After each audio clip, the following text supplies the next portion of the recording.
I've been a big fan of yours for a long time, especially as a Mike Flanagan fanatic. So it's Oh, well, wonderful thanks. to of course. And then I mean, of course, E.T. I mean, that movie's it's amazing to think how much that movie still holds up 40 years later. And now it's coming onto glorious 4K. How do you feel about, this new release and this anniversary? It's great. I mean, I'm blown away that there's still a fan following 40 years later. It's a very unique experience being part of this film. Now, when you have you gotten the chance to see the new remaster yet? I haven't, no, I haven't seen the film in 20 years, so but I've heard great things. The print looks great.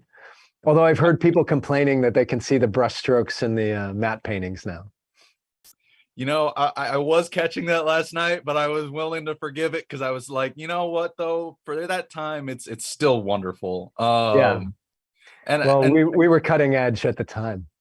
I mean, yeah, I was gonna say, looking back, that movie's such a technical marvel for its time, and I'm curious what that was like for you, being at such a young age and being thrust into this really technologically heavy production. Well, for me, I hadn't had much experience, so it was like it was just being on another film set for me. But I know that Stephen worried a lot about the technical aspects because of his experience with Jaws, and he wanted the creature to work perfectly all the time. And Carlo Rambaldi did a great job with that. But we still had technical issues with ET, sticking eyelids, and uh, things would not work and sometimes work, and yeah. So, but it was like working with any other actor, except this actor wouldn't forget his lines. He would just not open his eyelid. Gives you a little wink to be like, it's okay, Yeah, it was just, I'll oh, get okay. Yeah. it. Oh, what would looking back on it then, what would you say was your favorite sequence to help get to bring to life for the screen?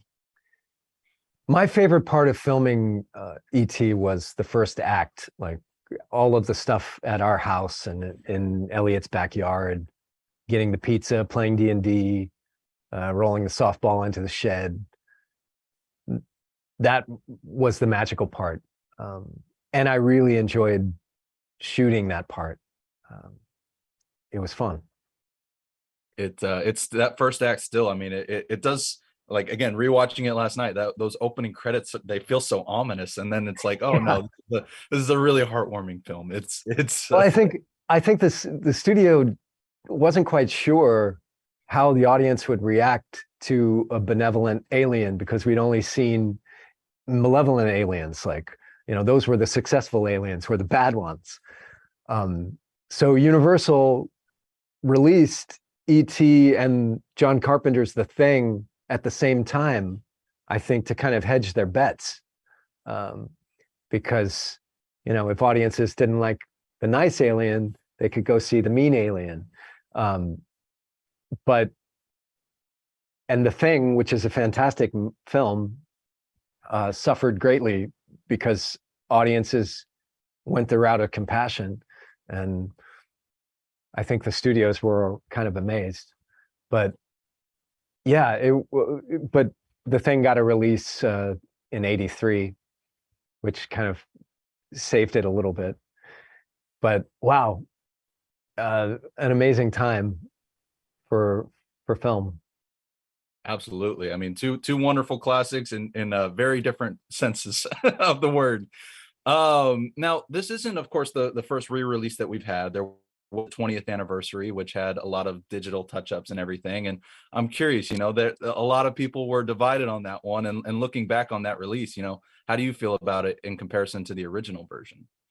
I'm a fan of the original. I didn't like the changes. Um, I I wasn't as concerned about the guns and walkie-talkies. I didn't like the kind of comedic ET expressions that seemed kind of out of place. But I'm glad that they went back to the original version, you know. Yeah, I couldn't agree more. I'm the same with you. The walkie talkies were I looked past it, but it was the CGI ET. I was like, no, give me my practical ET. I prefer Yeah. that one. Well, it just it didn't marry up with the other performance. You know, it was like two different actors. Yeah, absolutely. And so I'm much like you. I'm glad for the 4K they went back to the other one. Yeah. Now before I let you go, I did want to ask a couple of quick questions about your reunion with Mike Flanagan for Fall of the House of Usher. Yeah. I mean, how is it? I know you're in production right now. How does it feel going through it in comparison to your past collaborations with him? Well, we're finished with production now. So everything's done. And House of Usher was it was this huge, crazy production.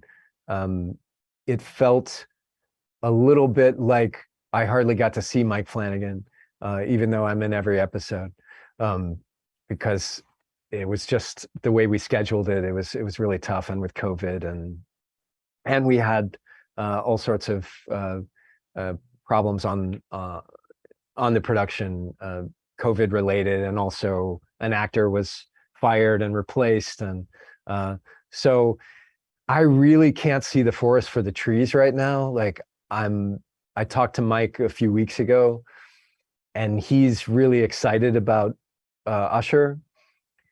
So that's kind of contagious, and I trust him. So I'm kind of excited about it, but I'm really at a wait and see point right now. Well, I'm certainly excited for when we can finally start seeing more from that show. I binged Midnight Club when it came out, and I loved your brief appearance in it as well Oh, as the show as thanks. a whole.